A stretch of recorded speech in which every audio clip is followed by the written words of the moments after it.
નમસ્તે વિદ્યાર્થી મિત્રો, આજે આપણે ધોરણ 8 વિષય સામાજિક વિજ્ઞાન જેમાં પ્રથમ સત્રનું છેલ્લું ચેપ્ટર એટલે કે 9મું ચેપ્ટર એ આજે શરૂ કરીએ છીએ, જે ચેપ્ટરનું નામ છે ઈસવીસન 1857 નો સ્વાતંત્ર્ય સંગ્રામ। આજે ઈસવીસન 1857 નો સ્વાતંત્ર્ય સંગ્રામ છે ભારતનો પ્રથમ સ્વાતંત્ર્ય સંગ્રામ હતો અને અગત્યનો સ્વાતંત્ર્ય સંગ્રામ છે એમ પણ કહી શકાય, કારણ કે આ સંગ્રામ થયા પછી ભારતની અંદર ઘણું મોટું પરિવર્તન આવે છે।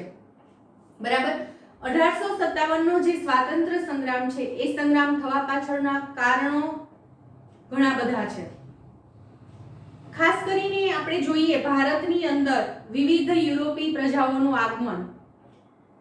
શા માટે આવી ત્યાં વિવિધ યુરોપી પ્રજાઓ?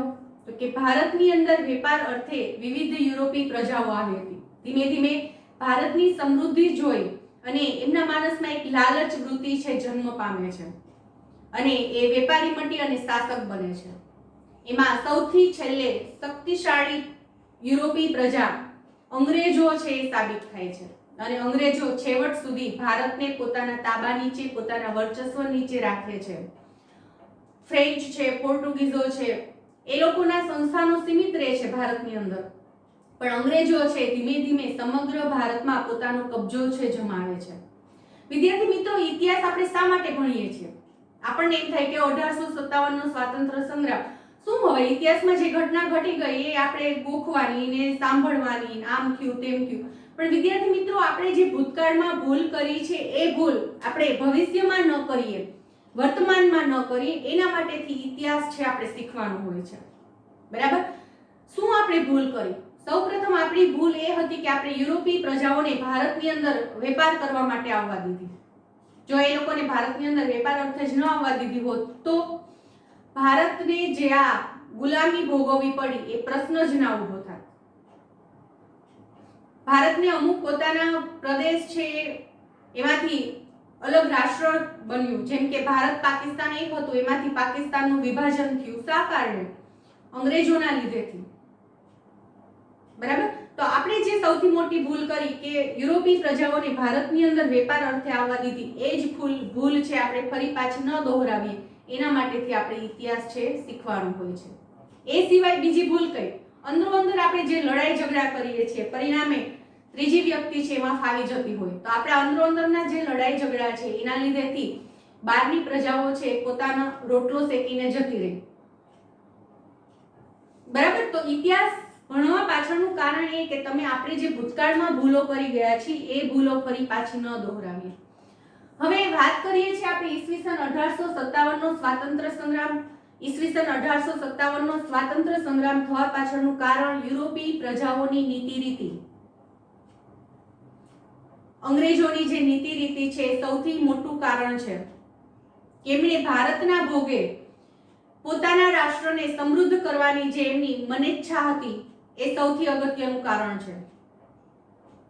ભારતના લોકોનું જે થવું હોય તે થાય, ભારતની અંદર ગરીબી આવે, ભૂખમરો આવે, બેકારી આવે, જે આવવું હોય તે આવે, પણ ભારતના ભોગે આપણે આપણા રાષ્ટ્રને સમૃદ્ધ કરીશું એવી જે એમની ઈચ્છા હતી એના લીધેથી 1857 નો સ્વાતંત્ર્ય સંગ્રામ છે થયો છે એમ કહી શકાય।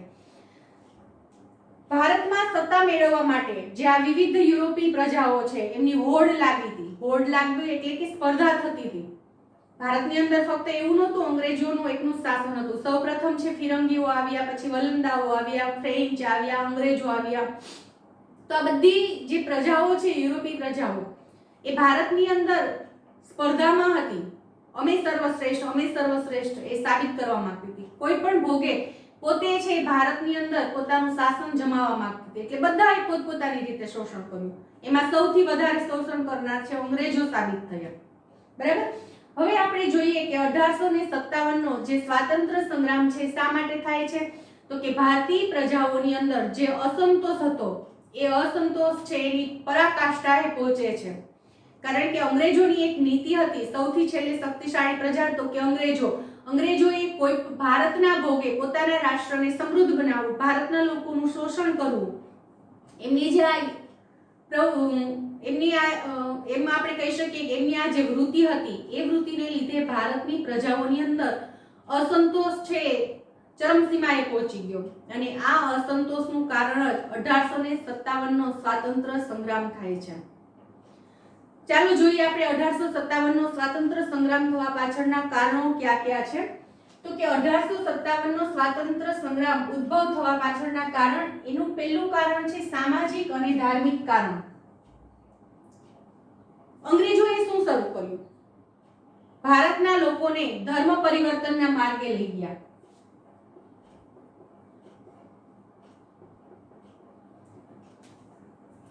વિદ્યાર્થી મિત્રો, ભારતને હિન્દુસ્તાન કહેવાતું, એટલે કે ભારત દેશની અંદર મોટા ભાગની પ્રજાઓ છે હિન્દુ ધર્મ પાળતી અને આજે પણ પાળે છે. અંગ્રેજો ખ્રિસ્તી ધર્મીઓ, બરાબર. તો અંગ્રેજોએ શું કર્યું? ભારતના લોકોને ફરજિયાત ધર્મ પરિવર્તન કરવા તરફ વાળ્યા. ખ્રિસ્તી સંપ્રદાય અપનાવવા માટે એમના પર પ્રેશર કરવા માંડ્યા, એમનું શોષણ કરવા માંડ્યા. ખ્રિસ્તી સંપ્રદાય ન અપનાવે તો એ લોકોને છે ભારે સજાઓ થતી, દંડ થતા, બરાબર. તો આ એક કારણ છે. બીજું, આજે ધર્મ પરિવર્તનની જે પ્રવૃત્તિ ચાલી એના લીધેથી લોકોમાં એક ભય ઊભો થયો કે અંગ્રેજો છે પોતાના ધર્મ પરથી એમને હટાવશે અને પોતાનો ધર્મ છે ફરજિયાતપણે પાલન કરાવશે. એટલે કે પોતાનો જે ધર્મ છે એ ધર્મની હાનિ થશે, આવો ભય છે એની અંદર છે, એના મગજમાં છે દોડવા માંડ્યો.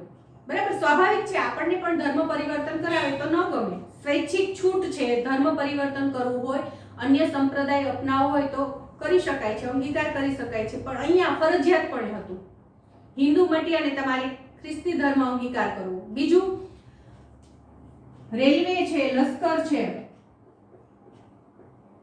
આ બધામાં પણ લોકોને અન્યાય થતા.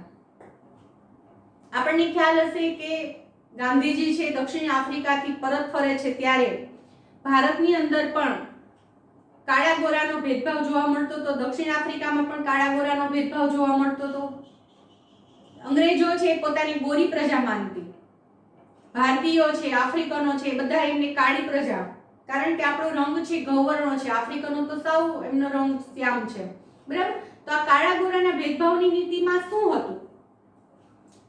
રેલવેની અંદર તમે ક્યારે વિદ્યાર્થી મિત્રો મુસાફરી કરી હોય તો અથવા ન કરી હોય તો રેલવે ત્યારે પસાર થતી હોય ટ્રેન ત્યારે જોજો, એમાં પ્રથમ કોચ, સેકન્ડ કોચ એવું લખેલું હોય છે, બરાબર. તો આ જે પ્રથમ કોચ હોય છે એ ગોરાઓ માટે જ હતી, સેકન્ડ કોચ છે એ ગોરાઓ માટે જ હતી. ભારતીયોને રેલવેમાં મુસાફરી કરવી હોય તો જે જનરલ ડબ્બા હોય એની અંદર જ મુસાફરી કરી શકતા, એમને રિઝર્વેશન ના મળતું, બરાબર. તો આ નીતિ હતી. પછી આપણી પ્રજા છે એમને ગુલામ બનાવતા, ગુલામ બનાવીને પોતાના દેશની અંદર લઈ જતા કે અન્ય દેશની અંદર વેચી નાખતા. તો આ ગુલામી પ્રથા હતી. લશ્કરની અંદર પણ એમ હતું, ગોરા લોકોને છે બઢતી, પ્રમોશન એ બધું આપવામાં આવતું, જ્યારે આપણી ભારતીય પ્રજા એટલે કે ભારતના જે સૈન્ય લશ્કરની અંદર જોડાતા એમને છે પ્રમોશન ન મળતું, બઢતી ન મળતી, જે પગાર મળતો એની અંદર પણ અન્યાય થતો, બરાબર. પછી ધાર્મિક કારણની અંદર બીજું એક આવે છે કે ભારતની જે સામાજિક વ્યવસ્થા છે એની વારંવાર અવગણના કરવામાં આવતી કે તમારી જે સમાજ વ્યવસ્થા છે એ યોગ્ય નથી, અયોગ્ય છે, વારંવાર અવગણના થતી. એના લીધેથી પણ આવા જે સામાજિક કાર્યકરો છે, ધાર્મિક આપણા જે ધર્મગુરુઓ છે એ લોકો છે પ્રથમ સ્વાતંત્ર્ય સંગ્રામ જે 1857 માં થયો એની અંદર જોડાય છે. પછી આવે છે આર્થિક કારણ. આર્થિક કારણ કેવી રીતે જવાબદાર છે?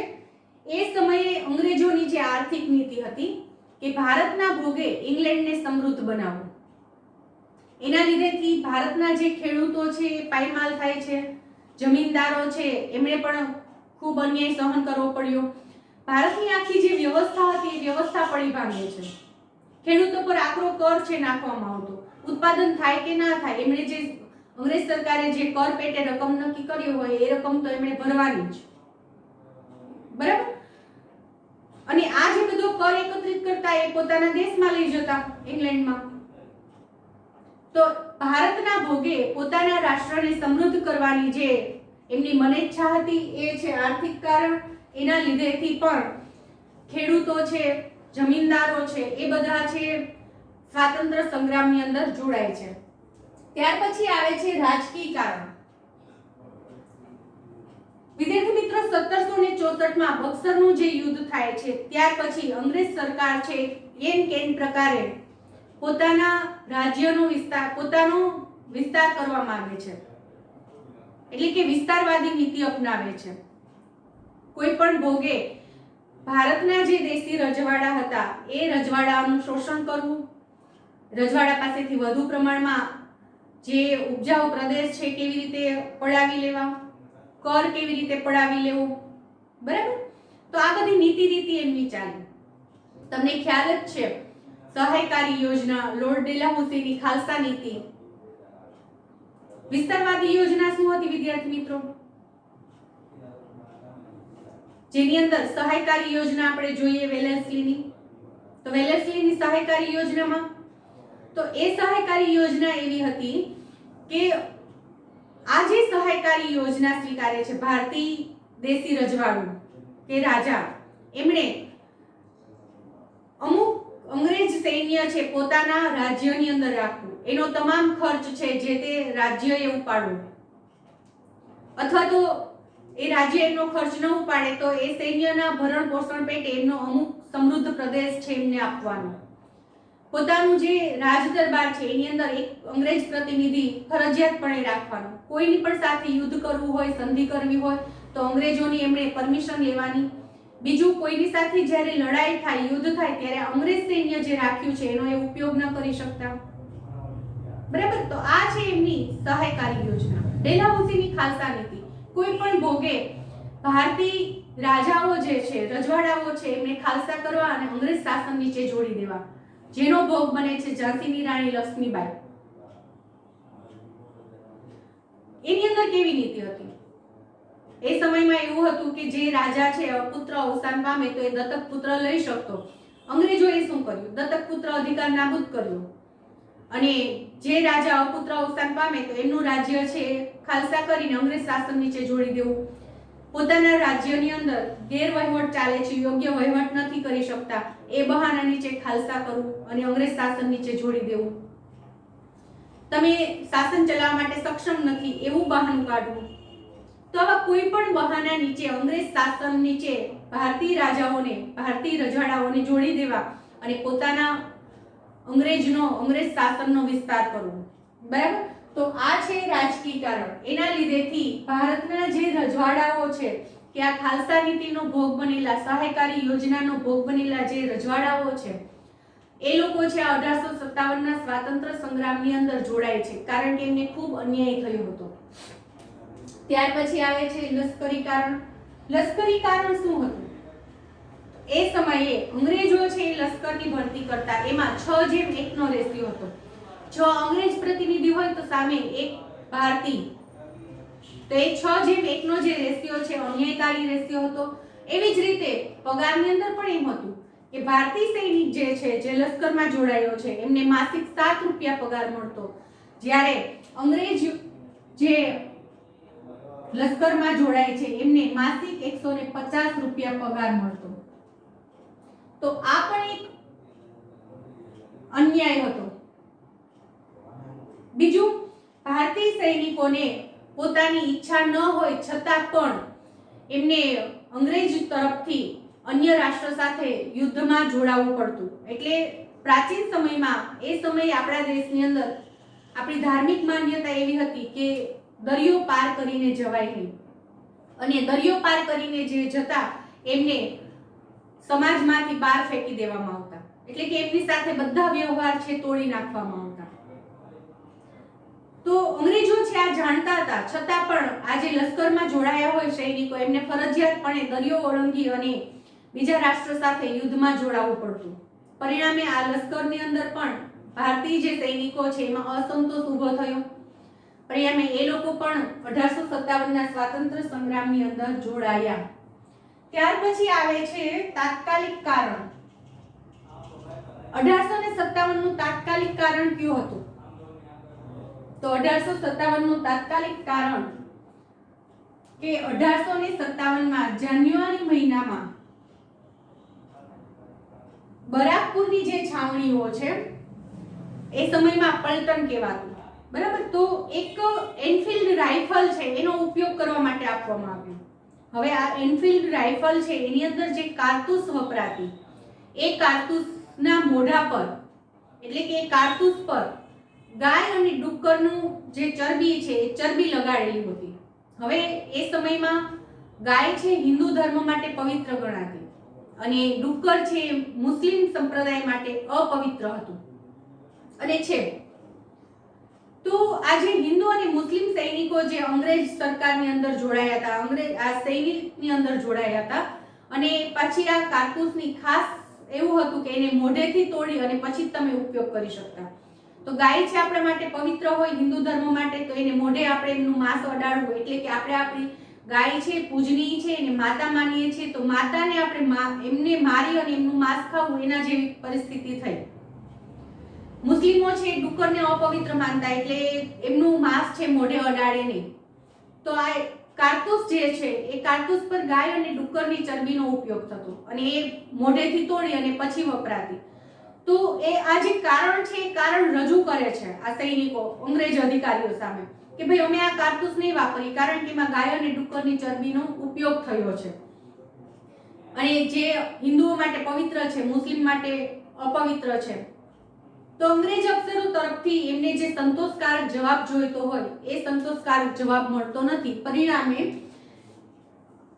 જાન્યુઆરી 1857 માં બરાકપુરની જે 19મી પલટન છે એ વિખેરાઈ ગઈ અને નેતૃત્વ કરે છે મંગલ પાંડે.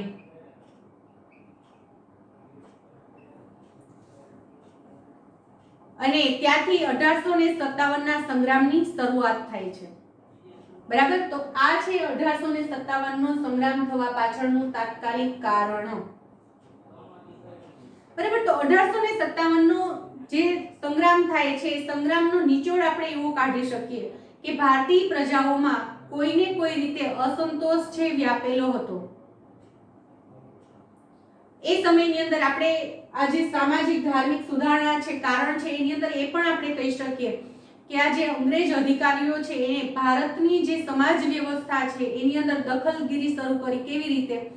તો પ્રાચીન સમયની અંદર આપણા ભારત દેશની અંદર ઘણા બધા રિવાજો પ્રચલિત હતા, એમ કહી શકાય એ કુરિવાજો હતા, પણ આપણે જે ધાર્મિક માન્યતા છે એ પ્રમાણે એ રિવાજો હતા. આપણા ધાર્મિક વડાઓ છે એમને રિવાજ ગણતા, પરંતુ હકીકતમાં એ કુરિવાજ હતા. આપણા ભારત દેશ માટે એક સારું પગલું હતું એની અંદર જે ફેરફાર થયા એ, પણ આપણા જે ધાર્મિક જે રૂઢિચુસ્તતા છે એ પ્રમાણે એને જોઈએ મૂલવીએ તો એ કુરિવાજ હતા. હવે એ રિવાજો ક્યાં હતા? તો કે સતી પ્રથાનો રિવાજ. સતી પ્રથાનો રિવાજ કોણ દૂર કરે છે? વિલિયમ બેન્ટિક, બરાબર. તો આપણા જે ધાર્મિક ગુરુઓ છે એમને એવું લાગે છે કે આ જે આપણી ભારતીય સંસ્કૃતિ છે એ ભારતીય સંસ્કૃતિનો નાશ કરવા માંગે છે આ લોકો.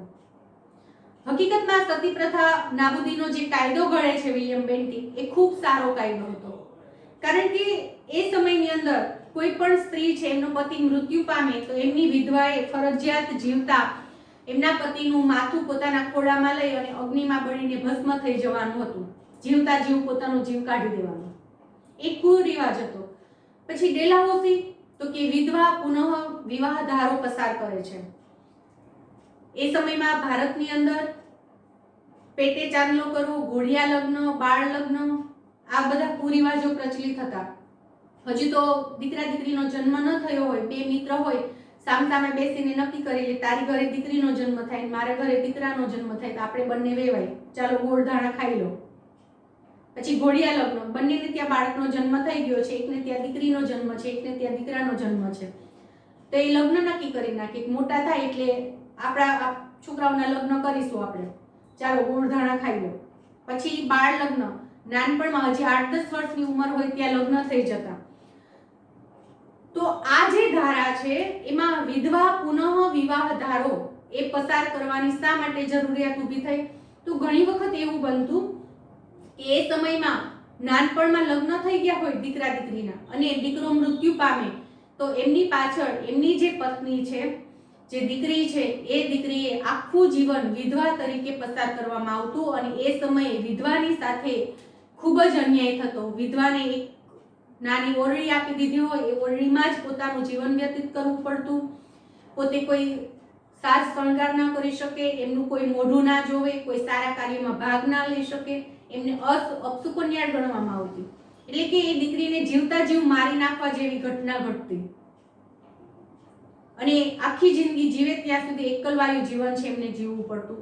તો એની અંદર ડેલાઉસી છે સુધારો કરે છે અને વિધવા પુનઃ લગ્ન ધારો પસાર કરે છે કે આવી વિધવા કોઈ હોય, બાળપણમાં એમનો પતિ મૃત્યુ પામ્યો હોય તો એ ફરી પાછી લગ્ન કરી શકે છે.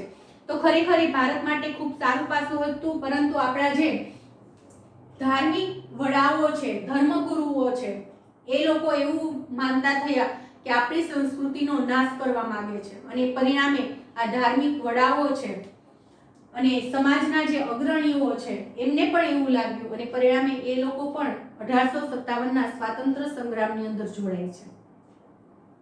બરાબર. તો આ ઘણા બધા કારણો હતા, એને લીધેથી 1857નો સ્વાતંત્ર્ય સંગ્રામ થાય છે અને એમાંનું સૌથી અગત્યનું અને તાત્કાલિક કારણ તો એનફિલ્ડ રાઇફલનો ઉપયોગ કરવા માટે જે આપવામાં આવે છે એમનું તાત્કાલિક કારણ છે ગણવામાં આવે છે. ત્યાર પછી 1857નો આ જે સ્વાતંત્ર્ય સંગ્રામ છે એ સુનિશ્ચિત હતો કે ક્યારે શરૂ કરવો.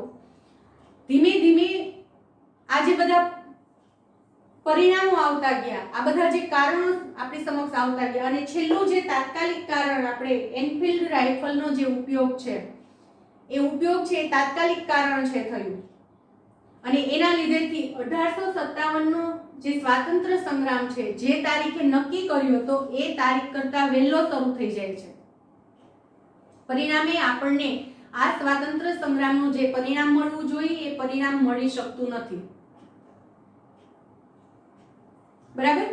તો આ થયો ઈસવીસન 1857નો સ્વાતંત્ર્ય સંગ્રામ. પછી 1857ના સ્વાતંત્ર્ય સંગ્રામમાં નેતૃત્વ કોણ લે છે તો કે મંગલ પાંડે એમનું નેતૃત્વ લે છે અને એની સાથે કોણ કોણ જોડાય છે, કઈ કઈ જગ્યાએ છૂટો છવાયો આ સ્વાતંત્ર્ય સંગ્રામ થાય છે એ બધું આપણે આવતા લેક્ચરમાં જોશું.